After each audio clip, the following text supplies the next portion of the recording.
Uma das piores tragédias que se pode abater sobre a humanidade vem justamente quando o ser humano deixa de ser visto como um fim e passa a ser tratado como um meio para se obter alguma outra vantagem. Este é o Visão Libertária, sua fonte de informações descentralizadas e distribuídas. Esse artigo foi sugerido e escrito por Rodolfo Andrello, revisado por J.J. Lieber e narrado por Coreia com K. Na última semana de fevereiro de 2022, a Polícia Federal deflagrou uma operação denominada Plastina, que visa combater um sistema de venda de órgãos instalado em Manaus e que teria como destinatário um designer de moda de Singapura. Ao que se sabe, os atos criminosos eram praticados no Laboratório de Anatomia da Universidade do Estado do Amazonas, de onde o material era enviado para o país asiático. Conforme as informações da polícia, já teriam sido enviados para o inditoso estilista pelo menos uma mão humana e 3 placentas. A plastinação é um processo de preservação dos tecidos, no qual se extrai deles os líquidos corporais, como água e lipídios, substituindo-os por resinas plásticas, como silicone, permitindo que o material chegue preservado ao seu destino final. Ainda existem poucas informações sobre que tipo de produto seria confeccionado pelo estilista asiático, mas não deixa de causar espanto que um funcionário público corrupto esteja desejoso de enviar partes dos nossos corpos para servir a algum propósito obscuro do outro lado do globo. Fatos como esse vêm sendo motivo de grande preocupação por parte dos parentes das pessoas internadas na rede pública. Em primeiro lugar, porque tal fato alimenta uma velha teoria da conspiração de que os órgãos dos pacientes internados poderiam ser objeto de ganância daqueles que, em tese, estão trabalhando em prol de restabelecer sua saúde. Em segundo lugar, mas não menos importante, nós, infelizmente, tivemos em tempos recentes uma explosão de casos de falecimentos aos quais se impunha o enterro com o caixão lacrado. Fato esse que foi prontamente relembrado pelo público após a deflagração da operação da Polícia Federal em Manaus.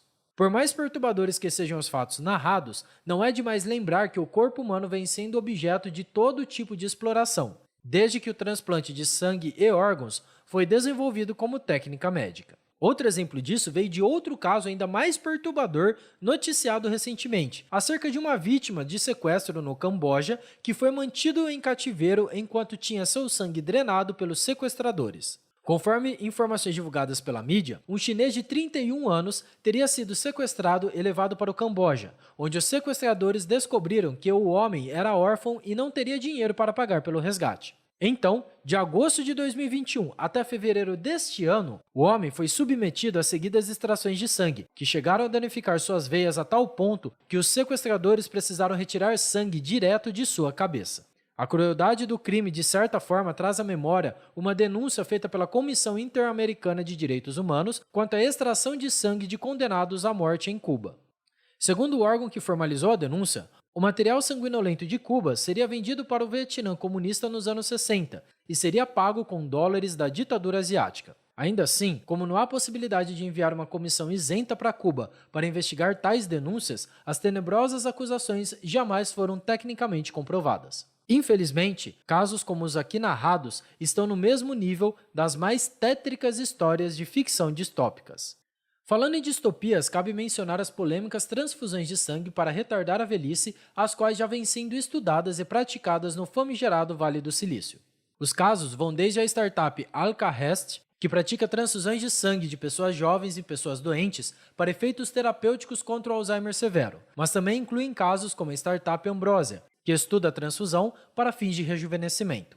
Os testes da Ambrosia já incluíram 150 pessoas que pagaram cada uma $8.000 para ter acesso ao cobiçado sangue jovem. Um dos nomes mais famosos a estar envolvido nesse tipo de pesquisa é Peter Thiel, cofundador da empresa de pagamentos online PayPal. Aliás, Peter Thiel vem aparecendo cada vez mais em empreendimentos obscuros. Aqui no canal nós temos um vídeo recente chamado Investimentos da elite globalista podem ser evidências de colapso civilizacional, no qual mencionamos que Peter Thiel e outros globalistas estão buscando construir refúgios isolados para enfrentar uma crise sem precedentes.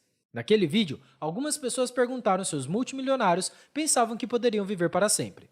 Bem, aparentemente é isso mesmo que eles pretendem.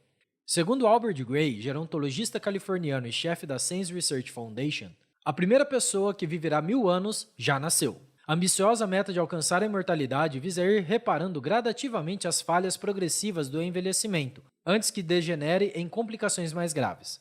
Por mais inusitada que tais terapias pareçam, Na verdade, o uso de sangue jovem como potencial terapêutico já era estudado pelo menos desde o século XIX, usando ratos como cobaias.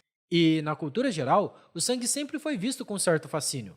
Vide as lendas europeias sobre vampiros, criaturas imortais, porém amaldiçoadas. Existe até uma lenda bastante controversa de que, por conta de um problema renal, o próprio Papa Inocêncio VIII morreu bebendo sangue humano oriundo de crianças de 10 anos em 1492. Ora, lenda macabras à parte, por si só, a busca pelo aumento da expectativa de vida não é por natureza algo ruim. Mas se hoje já existem grupos que violam frontalmente a ética para coletar sangue e órgãos, a exemplo do caso de Manaus e do chinês sequestrado no Camboja, então é razoável que nos preocupemos com o dia, talvez não tão distante, em que a comercialização de nossos corpos e vísceras movimentarão uma cifra milionária no mercado. De toda forma, não podemos ser ingênuos em imaginar que o Estado proverá proteção dos cidadãos comuns perante qualquer atentado violento contra nossos corpos. O histórico estatal já conta com exemplos de Joseph Mengele e até casos mais recentes, como os campos de concentração chineses contra os iugures. Assim, se você pretende salvar seu pescoço dos vampiros aristocráticos da elite globalista, melhor providenciar algum método de autodefesa, seja uma estaca, uma récia de alho ou um bom e velho fuzil. Obrigado pela sua audiência. Se você gostou desse vídeo, clique no ícone de curtir abaixo e compartilhe o vídeo em sua rede social. Se você deseja ser notificado de outros vídeos, clique em se inscrever e depois no ícone da campainha. Até a próxima!